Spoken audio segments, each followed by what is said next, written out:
edition of the Lyceum lecture series.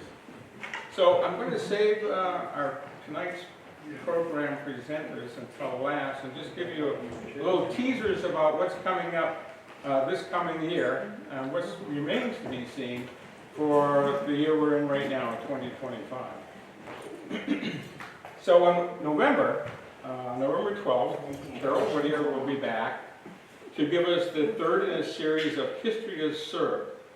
This will be the culinary delights of the presidency from Washington to modern day.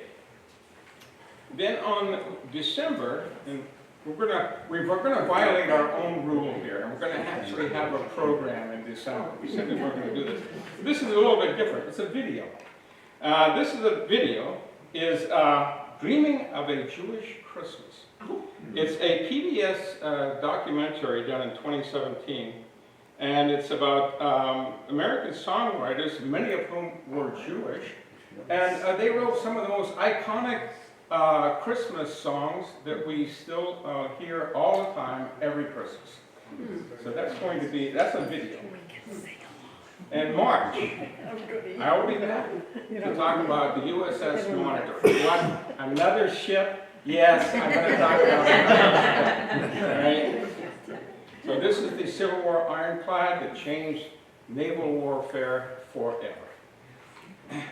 In April will be the art and craftsmanship of John Brooks.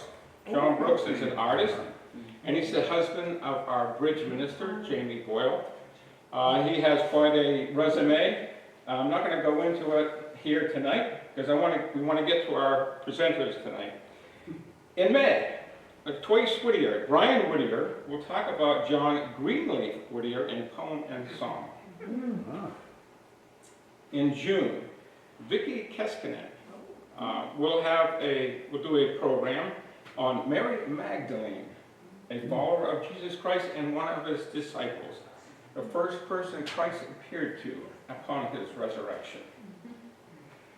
In September, Andrea Guidiboni will present Mary Shelley and Frankenstein, or the modern Prometheus, the 1818 Gothic novel.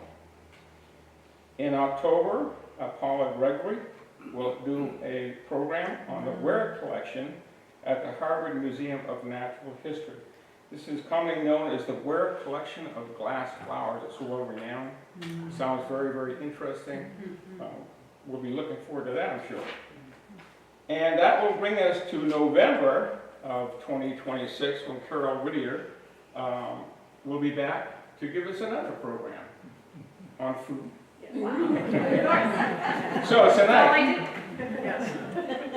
So tonight, our presenters are David and Permie Sears. It's Pondering the Remote Pond, a survey and stories and pictures of ponds only accessible by foot in northern New England and New York. So we'll just turn this program over to David and Permie.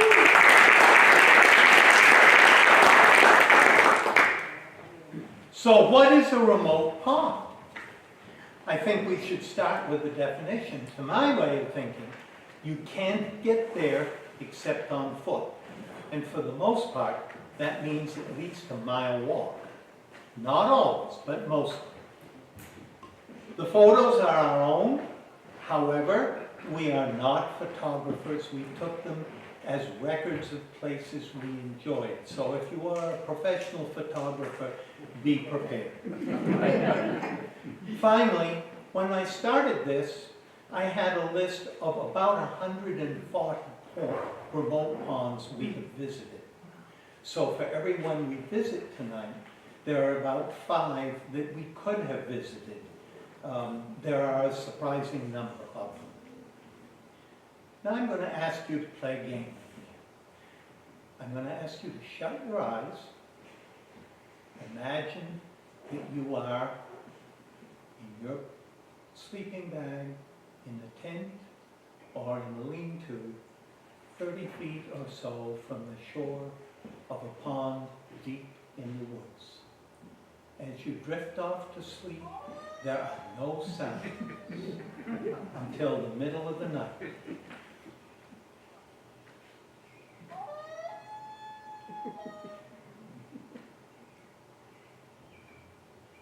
And that's why we visit remote ponds. Whether it's a loon, whether it's an owl. One time we had an owl sitting in a pine tree literally 10 feet from my head, sound off. They allow. I also had a squirrel wake me up because I left something I shouldn't have outside the tent. My ear was here, the tent flap was here, and the squirrel was here. And they let me know. So that's what a remote pond is.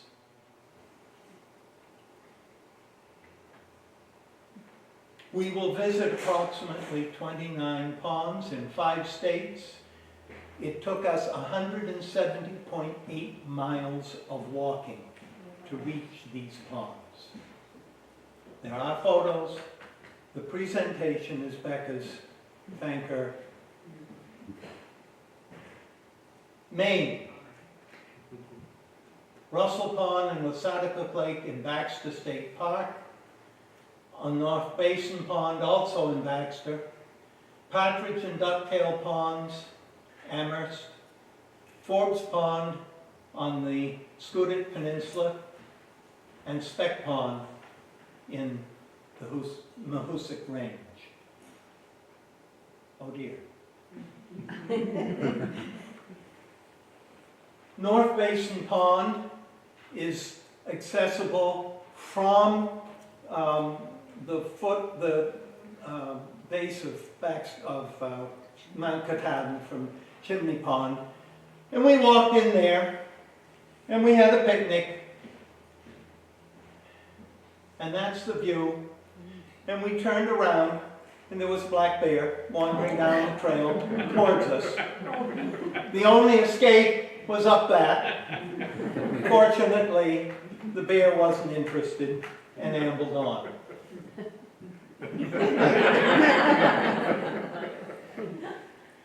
Russell Pond is in the middle of Baxter. It's about a 7-mile trek into it. That was our tent site. That's the pond. And you will notice there are a lot of rocks.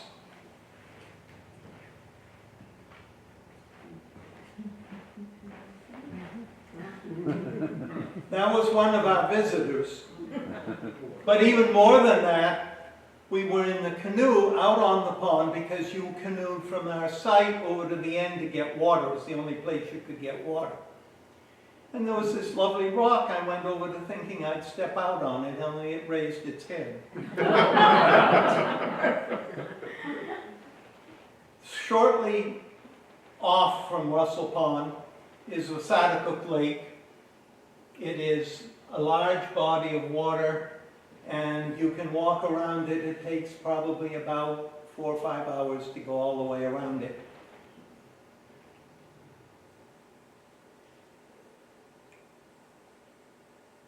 That was there in the wild. Again, one of the reasons we hike is you see these things that you would see nowhere else. Nearby, Green Falls. I know that's not a pond, forgive me. I think we can have a couple of waterfalls. Amherst is inland from Mount Desert, about an hour's ride. And there is an area called the Amherst Hills, and there are 2 ponds there.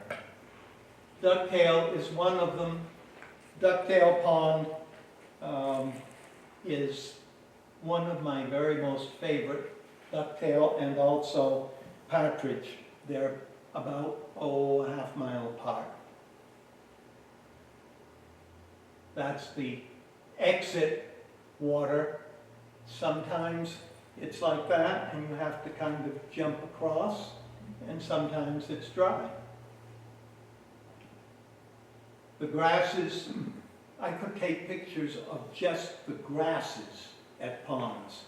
and it would make, for me, an interesting sort of collage of what the wild growth is. Partridge Pond, again, 2 seasons, same view.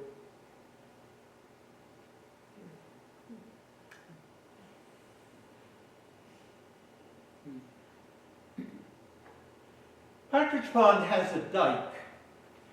As you walk the trail, and that is the trail, it's a granite dike is all I can say, and that's what holds the pond in. It's up in the hills. It's the only one like that I've ever seen. It's probably maybe, 600 feet? Again, the same dike in a different season. The dike is what holds the pond in. As you can see, that's an extension of it. And the outlet. Goes right over Yep, it goes just to there. You have a I'm pointing. Just to the left of that is this.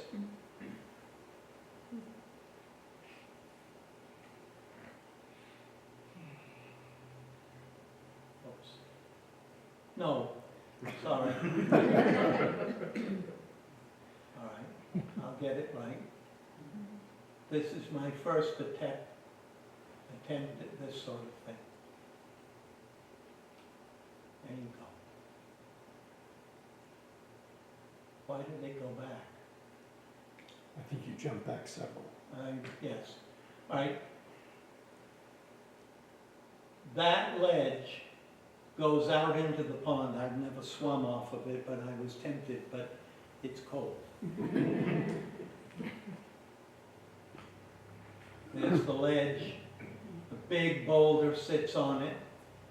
It is the most wonderful place in June, which is when we've usually been there, to have a picnic and just let the sun warm you up. Again, I say these little things because it's why we do the walks in the first place. Flowers, again, in the wild, no cultivation. Most people, when they go down east to Schoodic, go to the Schoodic Peninsula and the park that's there and all the crashing waves and all that sort of thing. Forbes Pond is about 6 or 8 miles inland. That's all. But it's right in the middle of the peninsula. And there aren't any roads in the middle of the peninsula because nobody wants to go to the middle of the peninsula. They want to go to the end or along the edges. But Forbes Pond is a beautiful little body of water, as you can see. The trail down is typical of the trails we do. More pictures of Forbes Pond.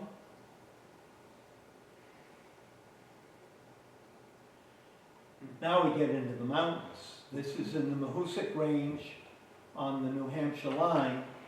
And Speck Pond, that's one of the views that you get on the trail in. To get to Speck Pond, you climb up over the arm, through Mahoosic Notch, up over the Mahoosic Arm, and then down. It is a substantial walk. When we did it, fortunately we had a guide. It's the only hike we've done. We had a guide from Eastern Mountain Sports, because we wouldn't have made it otherwise, because there was one place where neither Permie nor I were tall enough to pull ourselves up. But the gal who was leading us went up, pulled us up.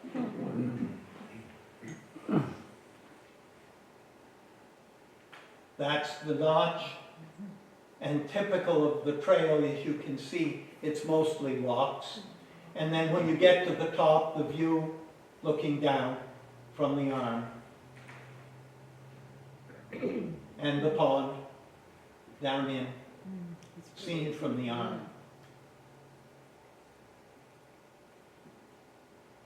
And the pond when you get there? Daylight? Dusk. My father went to Speck Pond in about 1922, 23. There was, at that point, no real trail. He went up from the other side with a friend and a tent. Spent the night, and it poured. And the little brook they crossed on the way up was now a raging torrent. They spent 2 nights. New Hampshire, 4th Connecticut Lake, Flat Mountain Pond, Lonesome Lake, Goose Pond. 4th Connecticut Lake is not a lake, it's a small pond, but it is the source of the Connecticut River, and you have to walk to get in there. It's not a terribly hard walk, but you do have to be careful, because the trailhead is about 10 or 12 feet south of Canada. And if you make the mistake, you become Canadian. It's a decent little pond. Flat Mountain Pond, on the other hand, was once bustling. The trail in is the old railroad bed for logging when they were logging in the White Mountains. It was evident because when we did the hike, there were still bits of the ties and bits of the spikes from the railroad days. Those are 2 of the views along the trail into Flat Mountain Pond. And the pond itself, it looks inviting. Unfortunately, it is loaded with bloodsuckers. You put your hand in it. Wow.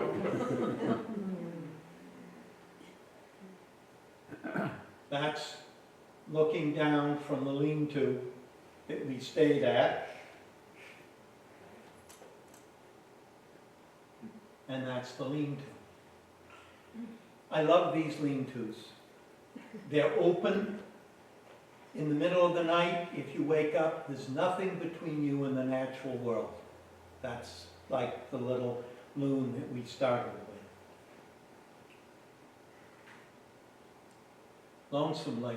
That's probably the best known of all the ponds that I will talk about it all tonight. In the White Mountains, Lincoln, Lafayette, Little Haystack. It's quite a view, even in winter. We went up, we sat there, we had our little cook stove, we had hot chocolate on the shores on Martin Luther King Day.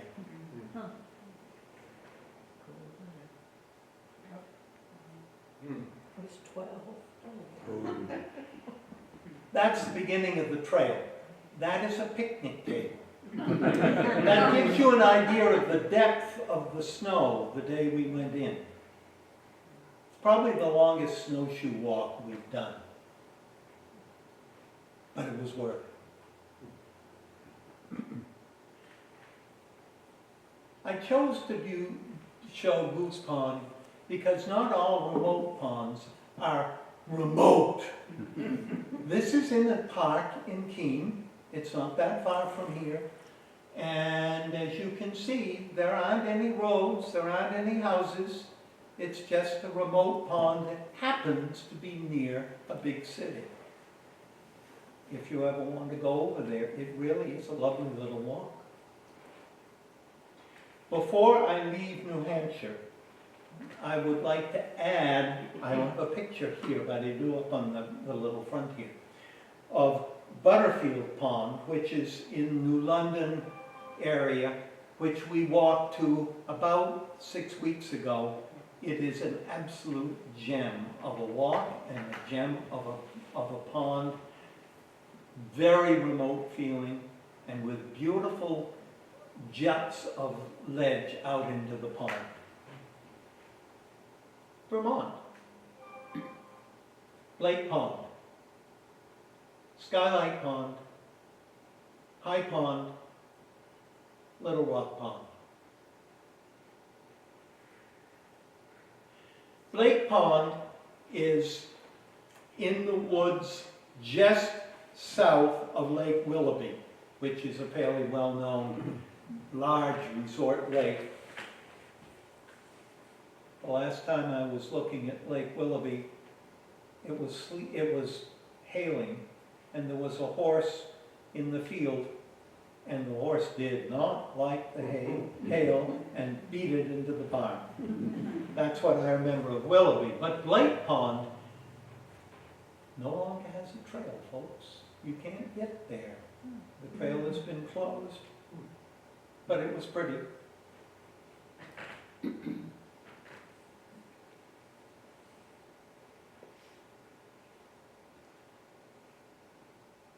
Skylight Pond. This is on the AT.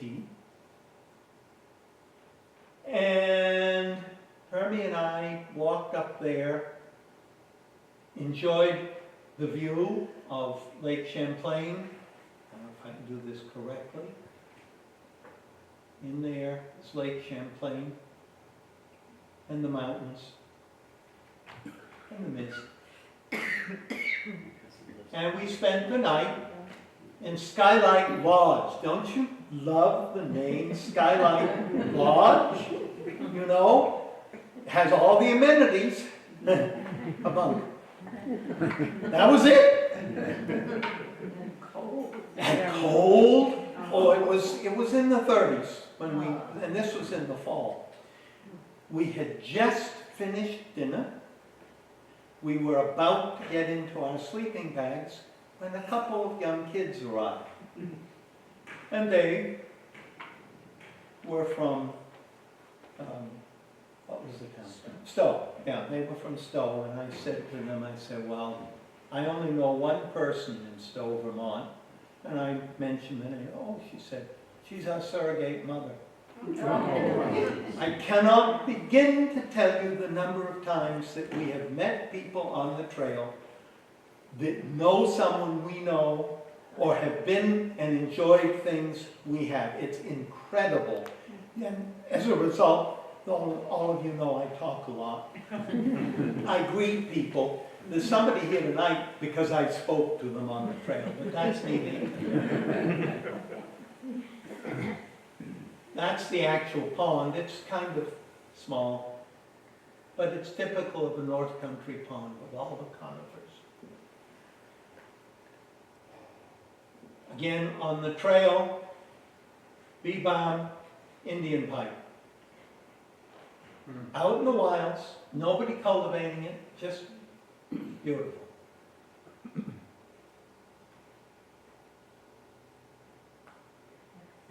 High Pond. Now, this is one of the high ponds. There are two of them. They're about 5 miles apart. Two different towns. And they're both high ponds, but one of you climb to and the other one you go down to, which is kind of interesting. But anyway, this is the high pond that is associated with Half Moon Pond State Park. No, I don't have a picture of Half Moon because you can drive to that. But you can't drive to this.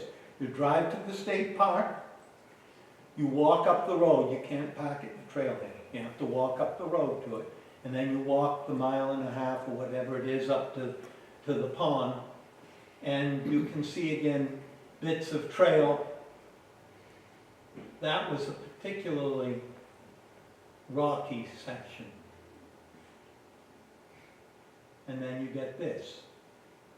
Now the real advantage of this high pond is it's the only place in the state park where you get cell coverage. Think about that now. None of the cabins, none of the pads for tents or anything, nothing. Climb up to High Pond in the middle of nowhere, You get cell coverage.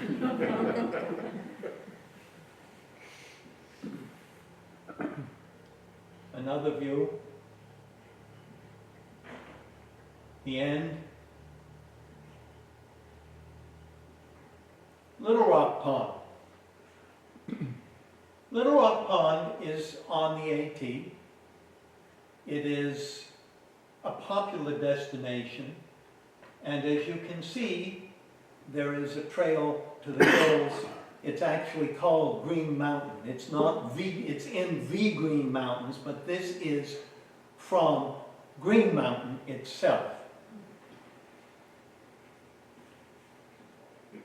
And the pond, note the cliff.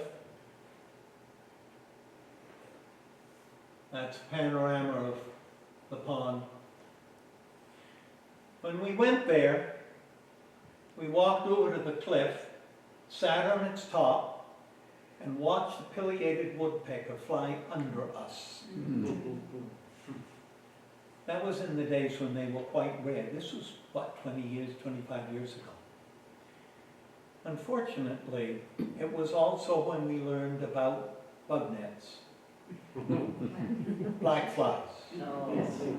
Black flies, so that it was at this pond that Permie and Becca and I had our dinner in the tent. It's the only time we ever did, because you couldn't eat without getting black flies on your food. Massachusetts. Whispering Brook headwaters, Duck Pool, Four Ponds, Eames Pond, Upper Goose Pond. That sort of covers the state. Whispering Brook is about maybe 8 miles from our home. It's in Groton. And it's an old road called Blood Road. Blood was an old family name for in the town. I knew one of the Bloods, although she was a Goldthwait at that point. But it's a favorite walk of ours. It's not a particularly fancy pond, but it's pretty.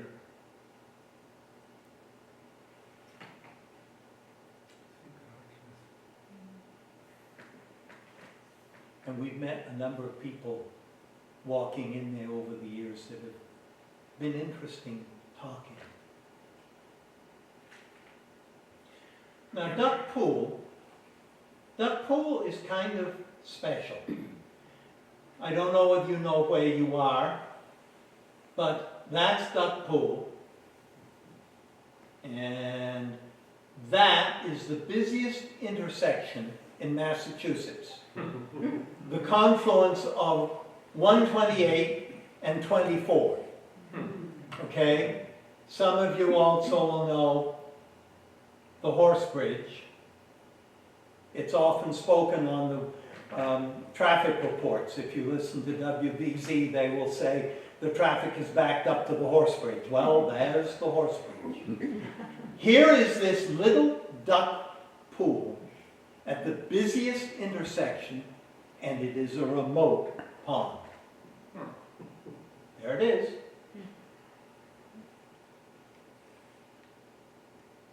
Oops, I haven't lit this up yet. We've seen that in many seasons. One year, we nearly went deaf. The spring peeps were out. And they were out. Four Ponds Conservation Area is on Cape Cod. I know, like Scudic Point, the Cape is about the ocean and sand beaches and all that sort of thing. But Four Ponds, and there are 4 of them there. Oh dear, now I've gone too far. There we go. 1, 2, 3, 4. And as you can see, the trail we walked more or less is the red trail. We went by all of them. You don't see any sand or ocean. This was in the spring, no, this was actually in February. We go down there in February or January to avoid the snow. The next Except day was a blizzard. The next day, I guess we get 8 inches down. That's one of the ponds.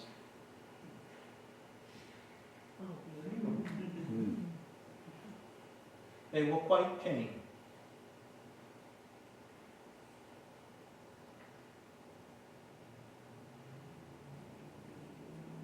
Now, trail junctures generally are deep in the woods, and you'll have a sign pointing. But usually trail junctions don't happen where you come in this way and you can go out that way, or you can go out that way. It's sort of a wide bridge trail junction. I've only once seen a more wet trail junction. That was in southern New Hampshire, where we walked, and there was a pond is not the right word, but it was soaking wet, 4, 5, 6 inches deep, and out in the middle was the trail sign.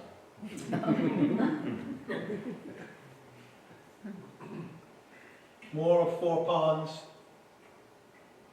The Cape has a lot to offer, in hikers too. Eames Pond, Moore State Park, this is out Route 2, west of 495. Again, I've tried to pick different types of ponds in different locations. State parks are popular and populous, but there are places in them that are remote. The waterfall was beside the trail on the way in. The side of a mill. And the pond. What did I think? That's ice. Ice, yes. That's all covered in ice. This was a January hike. I probably could have said at the beginning, most of the pictures are in good weather. But Permie and I did a hike in January of 1992. We've done at least one every month since then. So that's 33 years of doing a monthly hike. Again, more ice and pretty leaf patterns. And yeah, I suppose this means it isn't really remote. It's not a drivable little covered bridge. It's a footbridge over the dam. But, cute. Upper Goose Pond is on the AT in western Massachusetts. Do you know where you are? That's the Mass Pike. And if you go out the Mass Pike, you will see the bridge with the Appalachian Trail marked on it. Next time you go out there, make note of it, because that's the way in to Goose Pond, Upper Goose Pond. Lower Goose Pond can be driven to, so it's not pictured. On the trail, that's the outlet, and that's the pond. It was interesting, there were a number of foundations. At some point, someone had a cabin on the shore of Upper Goose Pond, but there's nothing left of the foundation. Beckett's got lots of nice hiking. New York, Green Lake State Park, Lower Sister Lake, Sargent Ponds, Cascade, Turrell, and John Ponds. All of that is in the Adirondacks. Fishbrook Pond, Inman Pond. Not much down towards the city. No bottom. Oh yes, no bottom. I forgot there was no bottom. Yes. Yeah, we'll get to know bottom pond. Green lakes are fascinating. If you look at it, it does sort of look green, but there's a reason for that. Green ponds are so deep that the water at the bottom never changes. It never refreshes.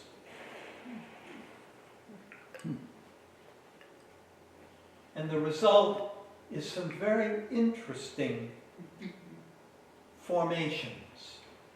There are fish here, so you know it's a live pond. And it looks pondish.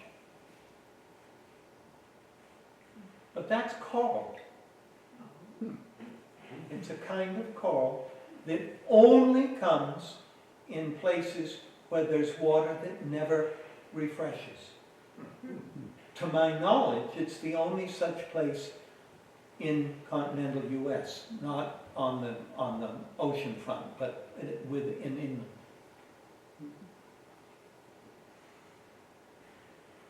Lower Sister,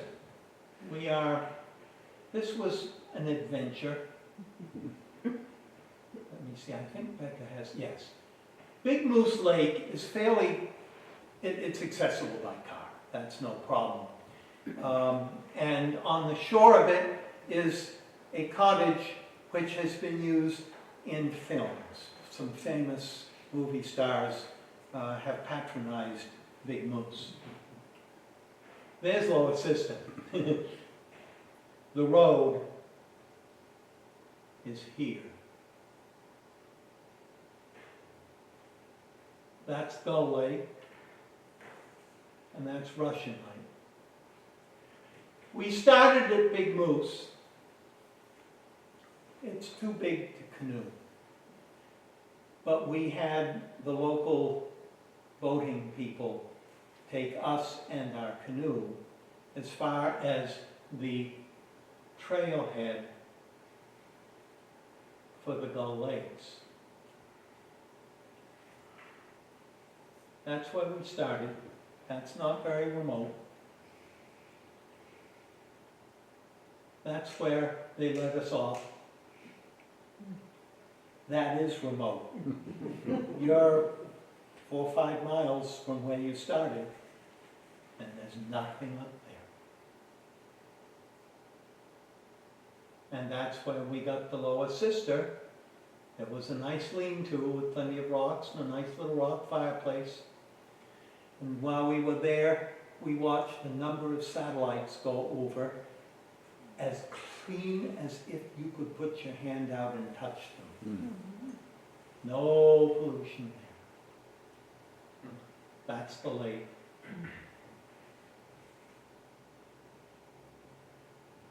And at dusk,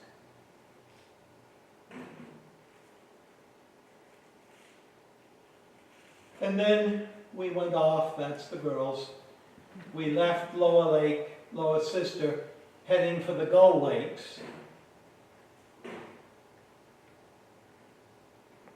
And now we have left there and we have gone elsewhere in the Adirondacks to a group of ponds. This is Sargent Pond. That's a 6-mile walk. 3 miles in, 3 miles out. But it's one of the most beautiful ponds, remote feeling, just glorious. That's where you would pitch your tent, just towards me. There was a lean-to.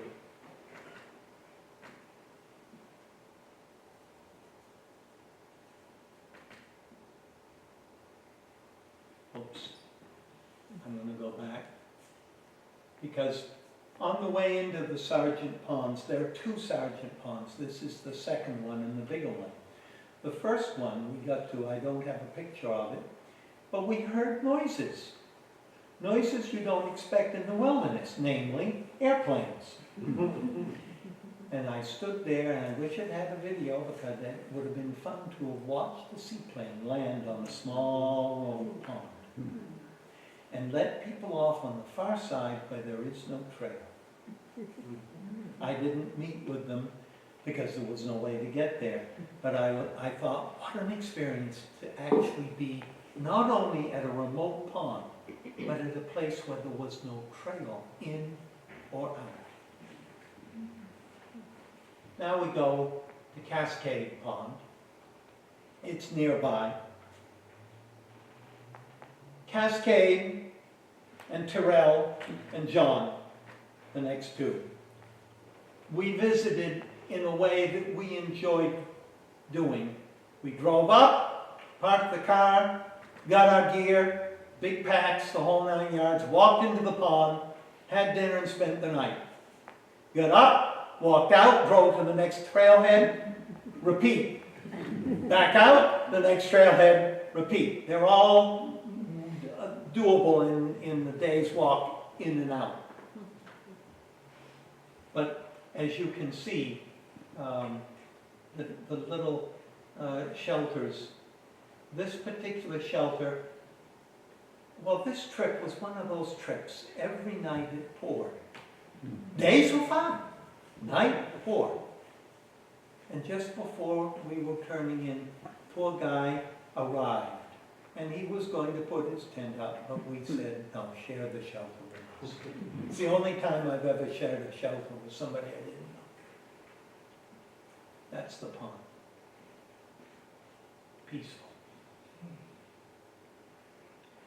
That's the trail to Terrell Pond. If you don't have good balance on some of these trails, we use hiking sticks now that we're not as young as we were then. But I do have to tell one short story about a similar place, although not in the Northeast. It was in Pennsylvania. And it was a circuit. It went up one side of a series of ponds and then down the other side. Well, of course, that meant you had to cross the pond at some point, or at least the waterway. And there was a nice plank bridge, one of those bridges that hook one piece, hooks to the next. Unfortunately, one of the hooks was missing. I wouldn't let Becca turn around, and she and we went in over our hiking boots. We hiked back out barefoot. That's Terrell. So many of these ponds are surrounded by dense growth like that, sometimes very, very thick right down to the edge, but with these beautiful mountainous backdrops.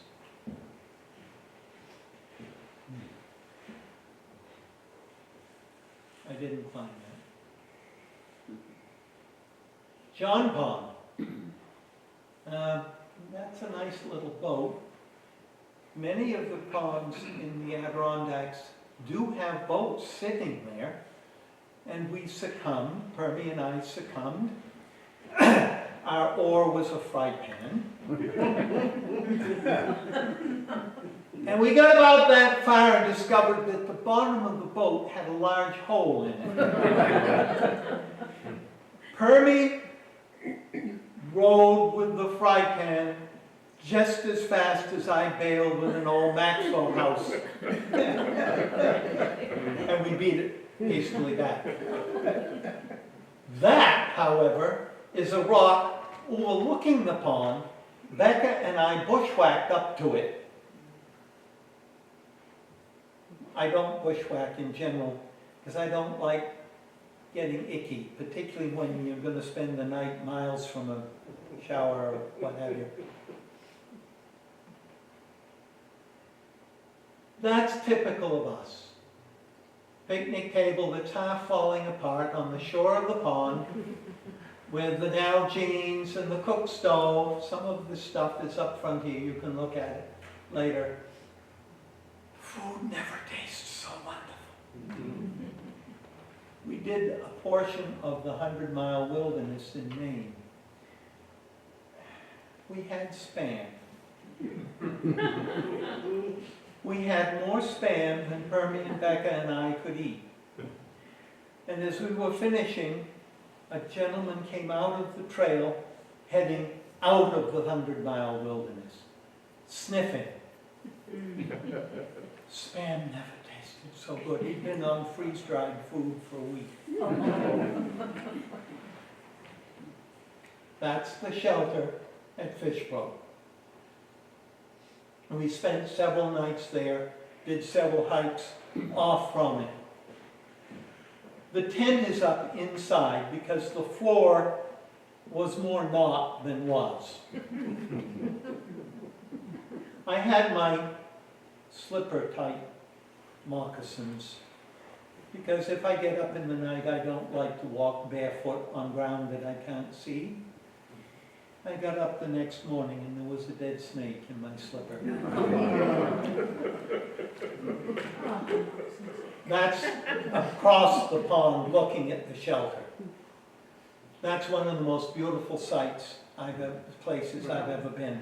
It's in the hills just east of, what's the lake? Lake George. Just east of it. Pardon? Yes. Look at this afterwards. It's a diorama of that Becca made after we stayed there. Whoops. I'll go back.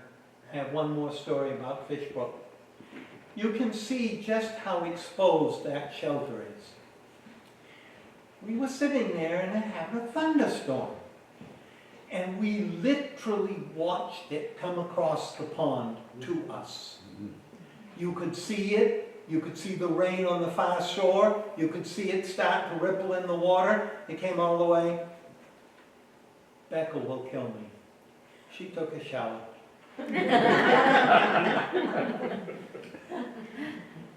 Inman Pond. Inman Pond is just a small pond that's also near Lake George, although it's not in quite in the same area. That I put those because I think sometimes I forget that you get there on a trail.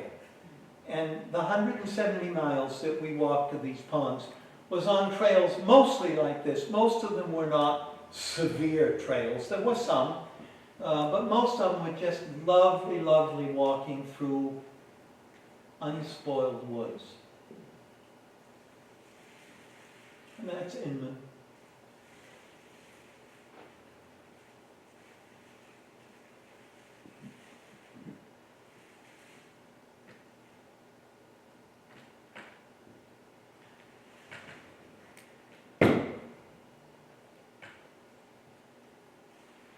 I don't know if you can see it, but there's a person up on the top. There was, in fact, a trail on each side of Inman Pond, and this young woman, we had met her and spoke briefly on the way up, and she, of course, went galloping on by us. Permie and I are, shall we say, moderate hikers. Although I will brag, I think this we did just a year or so ago. So I would have been nearly 80 when we walked in there, and I think the fact that I could get there at all isn't too bad. But she went up and had her picnic up there while we had our picnic down here. Now, no bottom. This is the only picture that isn't Permie's and mine. This actually comes from All Trails. Many years ago, in the 1800s, nobody knew about No Bottom Pond. And somebody was out in the woods enjoying nature with a tent, came across this lovely pond, set up his tent, and slept. And got up in the morning and there was no pond there. This is what it looked like when we were there. No Bottom Pond has a unique issue that when it gets a certain amount of weight from water, there's a spot in the bottom that releases the water and it goes down, and if you go out the Mass Pike extension, you go by where No Bottom Pond lets its water out. Fortunately, people got a hold of the builders before they ruined it, because they were going to blast through it, which would have put an end to no bottoms, no bottom.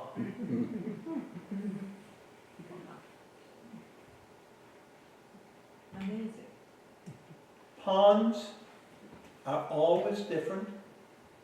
At night, they are romantic. If you have a full moon, I don't have pictures of that, but they can be very spectacularly beautiful.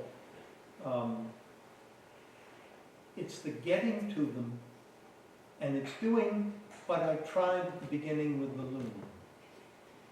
We rush through life, and you can't. When you have to go somewhere on foot, and you get there, and even if there have been people there, there's nobody there now, and there's no sign of anybody having been there. It's just you and the glorious natural world. Permie has a few things. I do let her talk. She has a few things to add. I'm going to speak about the et ceteras. The applique quilt over there, almost everything on that quilt we have seen, with the exception of the elk, which are over there on the left under the eagle, and the brown bear holding the salmon down on the bottom right. Everything else we have seen one time or another on our hiking. Now, everything, when I get a kit, I always kit bash it. Okay? I have to put my own stamp on it. And the kit bashing is in the big lake, big pond. The figure in the pond was supposed to be a fisherman, but I turned it into David with a hike stick. And if you look behind him, you'll see the blue tent peeping through the woods. And I also added a loon on the lake. So that's what I did to kit bash. Now, various hiking items. We have my backpack, David's boots. We have the water supply you see with the Nalgene, and the food bag to keep it up away from the bear. Also your trash. Don't ever leave food or trash where a squirrel or a bear or raccoons will get into it. We have our little trusty stove. That was our first stove, and it cooked many, many gourmet meals. It's either on or off. There's no subtlety. And that's what you have for your meals. You have a bowl, a cup, and a spoon. That's it. So, needless to say, our gourmet meals are all one dish wonders. And this is your lounge chair. And you could put it on a log if you wanted. There are some hike books with some of the hikes that we did, some of the ponds, the Fishbook Pond, and over in that, behind the trees, is the bear called Foxy Crow. Now, Foxy Crow was discovered because I went to the outhouse and I heard a noise, and it sounded a little like a fox and a little like a crow, so I called it Foxy Crow. Well, later Foxy Crow turned out to be a bear, and he was trying to see what he could come up with. He got nothing, so that's good. And then I made this up. There's some recent pond pictures, the maps that you saw, and some of the beautiful wildflowers that we see. Just a few of the ones. We've seen hundreds and hundreds of different beautiful wildflowers, some of which we know the names of, and some of them we say, oh, that one again. So, our refreshments are things you might have if you went off backpacking. We have some gorp, which if you don't know is good old raisins and peanuts. But I always say gorp isn't gorp unless you have M&Ms in it. So there's some dried fruit, cheese and crackers, and Carol, thank you Carol, went and researched how to make us all s'mores without burning down the parish.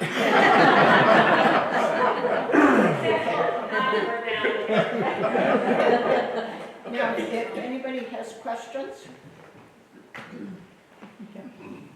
see the size of the backpack, which I saw in several pictures. And in one of the early pictures, I think it was Russell Pond, you talked about a canoe. How did that get there? I have no idea. Rented. You rent it. Oh, Yeah. They I thought have these are remote, what do you mean? remote means there's no vehicle access.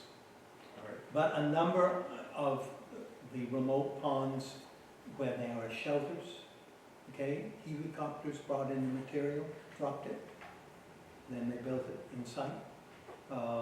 Particularly in the Adirondacks, that's the only way you couldn't possibly lug timbers up there.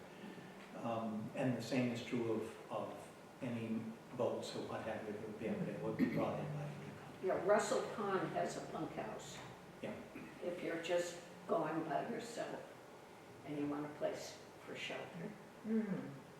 Anything in Baxter, you have to secure a permit well in advance. They open in the 1st of January. You can write in and send the location and the dates. And if you're lucky, you get them.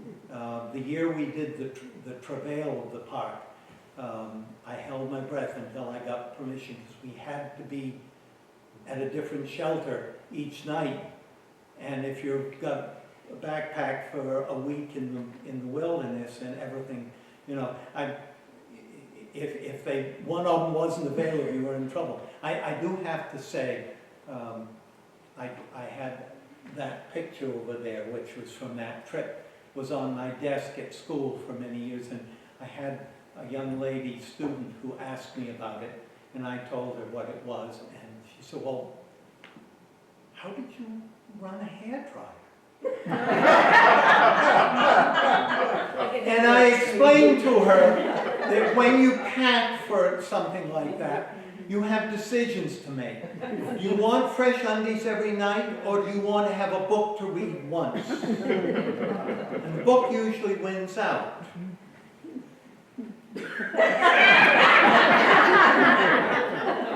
Anything else? Yeah. You sound as though everything went just smoothly, from the beginning to end. Have you had any emergencies where the state or others had to rescue you? We've never had problems. It's amazing.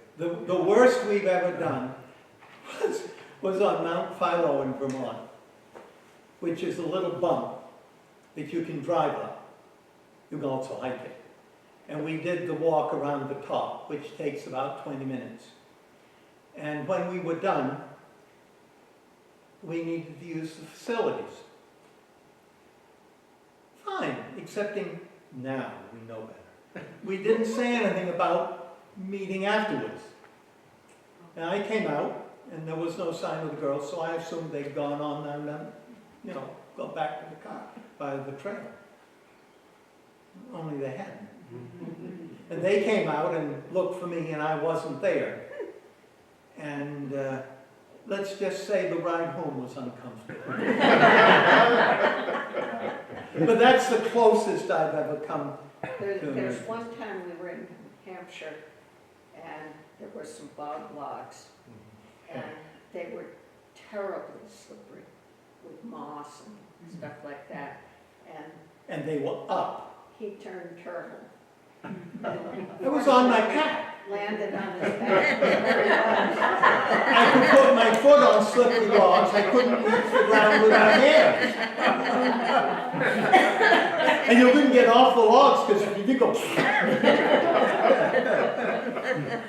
I Actually, one other time, when we did Lincoln Lafayette, which is in the pond, but when we were down, we came upon a young man who was there who had actually hurt his leg. And he asked if he could walk down with us, which was nice because his pace with a hurt leg and our pace without. But I have a friend who's done a lot of hiking, and his rule of thumb is last person to the top wins. And there's a lot to be said for that. How old were you when you did Mahoosic Notch? 50s, maybe 60. Yeah, Becca was with us, and she was, she wasn't a kid anymore.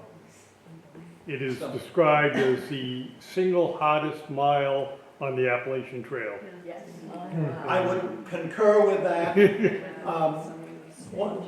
There are places on that portion of trail where there are boulders the size of that area. And you crawl in underneath them, and you can't go with your pack on. You have to take your pack off, crawl through, and then pull the pack behind you. That's the only way you can get through. It took us all morning just to get Through the notch. And then we had to climb the arm. Yeah.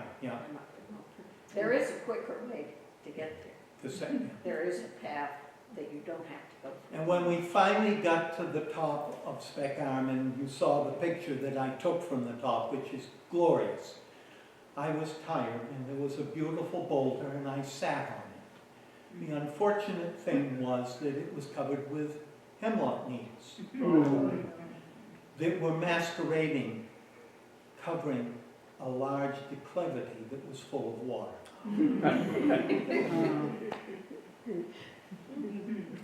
I never did get the dirt out of his pants.